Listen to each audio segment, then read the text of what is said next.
Жогорку Чыңалуудагы жарык өткөргүчтөрдүн коруктагы аймактарында мыйзамсыз курулуштар эскертүүлөргө карабай улантылып жатат.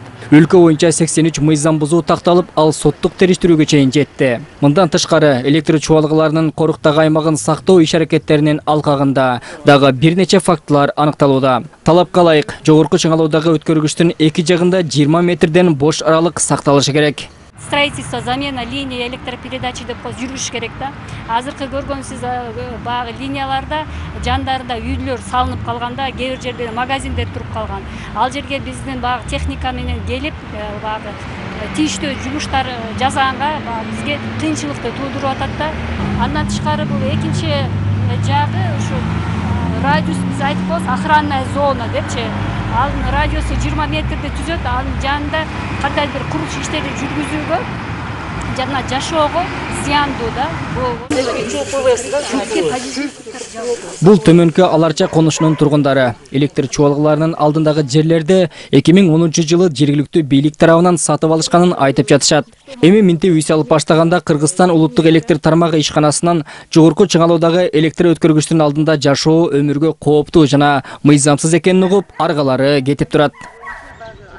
Моундай айылдык кеңештин немеси постановлениясын чыгарып туруп, булар айтышкан, бул жерлер уже биздин жерлерибиз, өзүңөр окуп неме кылып аласыңар.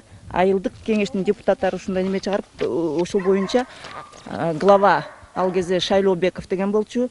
Анан бул жердин немеси билбейм, бир канча немелерде документтерде зам глава деп жүрөт, Калыбеков деген киши. Жаркынбаев азыр деле отурат. Коркутуп келатышат, 2013-жылдан бери элечи. Дальше дейт неме кыла турган болсоңор, арызданып, раздражать эте берсеңер, анда дейт подснос кетесиңер. Ал эми 1-Май районуна караган бул конуштагыларга жердин ээси өз билимдик менен сатып салган. Жада калса жер айыл чарбасына гана пайдаланууга берилген экен. Бирок бир нече эскертүүлөргө карабай курулуш иштери күн санап арбып келет. Айыл өкмөттүн башчылары менен келип ушул үйлөрдү снос кылган болчу. Азыр көрүп атканыңыздардай, мына уже 2017 кайра эле биздин немебизди предписанияларыбызды требованиябызды аткарбай үйлөр түшүп атат.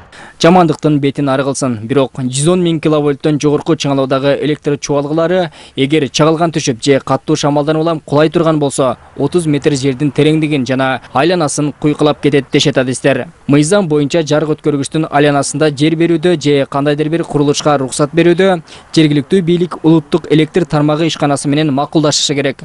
Бирок бүгүнкү күндөгү аныкталып жаткан фактылар боюнча бир дагы айыл өкмөт кайрылган эмес. Тилекке каршы ушул макулдашпаган үчүн ушундай жагдайга туш келип атабыз да. Эгерде бизге кайрылган күнү болгондо биз айтып бермекпиз. Жерге куруу болбойт. Негизи мыйзам боюнча макулдашыш керекпи? Мыйзам боюнча макулдашыш керек. Бишкек шаары боюнча биздин изилдеп такталган турак жайлардын саны 100гө жакын. Учурдагы электр чубалгыларынын алдындагы мыйзамсыз курулуштар боюнча дээрлик бардык фактыда жергиликтүү бийликтин колу бар.